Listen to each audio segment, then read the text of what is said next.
1979, Πανιόνιος ΑΕΚ 3-1 στο στάδιο Καραϊσκάκη. Ο Πανιόνιος, η ΑΕΚ είναι στην επίθεση τώρα με τον Μπάγεβιτς πάλι. Άρχισε πολύ καλά τον αγώνα.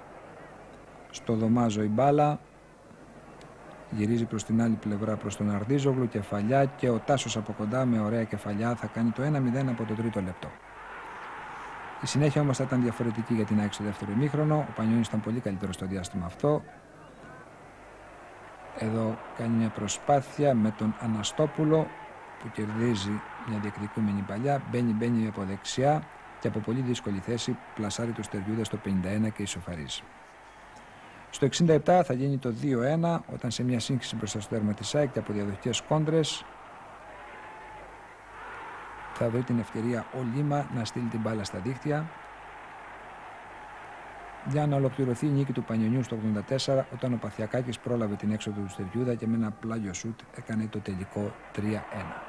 Πρώτη επιτυχία του Πανιονιού.